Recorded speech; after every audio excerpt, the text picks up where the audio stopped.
Hala Chris biglang nagbago. Ang pagbabago ni Chris, Bea at Melissa mula sa Tres Marias hanggang sa bagong yugto ng buhay.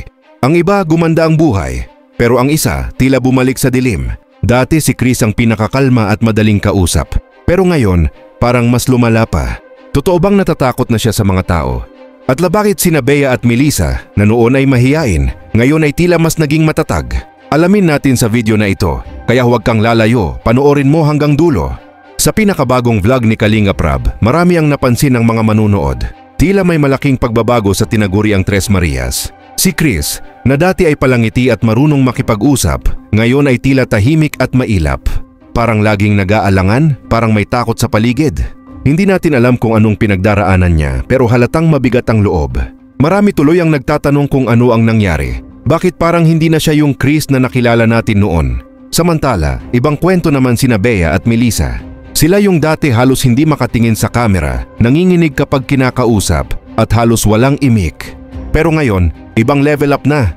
Mas masigla, mas palangiti at tila mas sanay ng humarap sa tao. Marami sa mga viewers ang natuwa dahil sa wakas, may nakikitang positibong pagbabago sa kanila. Sila na dati ay mahiyain, ngayon ay parang unti-unting natututong lumaban sa hamon ng buhay.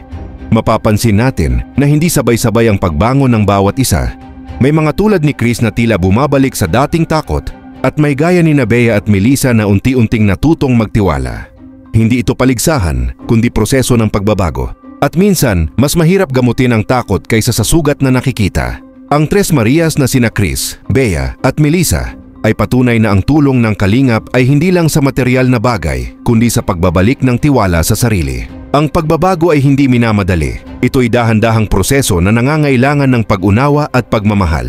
Kaya bago tayo humusga, subukan muna nating intindihin. Baka sa tahimik na paraan si Chris ay lumalaban din, habang sina Bea at Melissa naman ay patuloy na nagbibigay ng inspirasyon.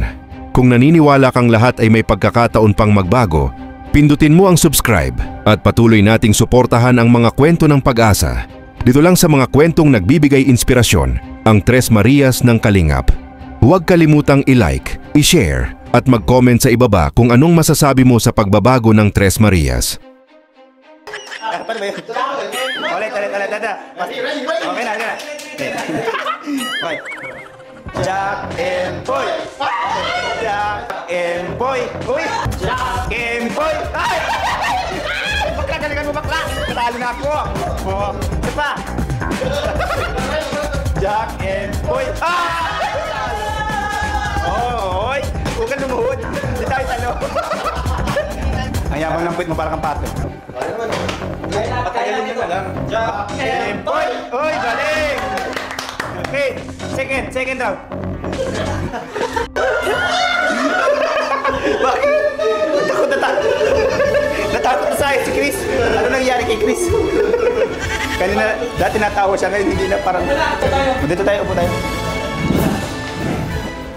Anong masasabi ninyo tungkol dito mga Kalingap? Di ba mukhang bumalik sa pagkamahiyain si Chris? At habang sila Melissa at Bea naman ay mas naging magaling makipaghalubilo sa kapwa.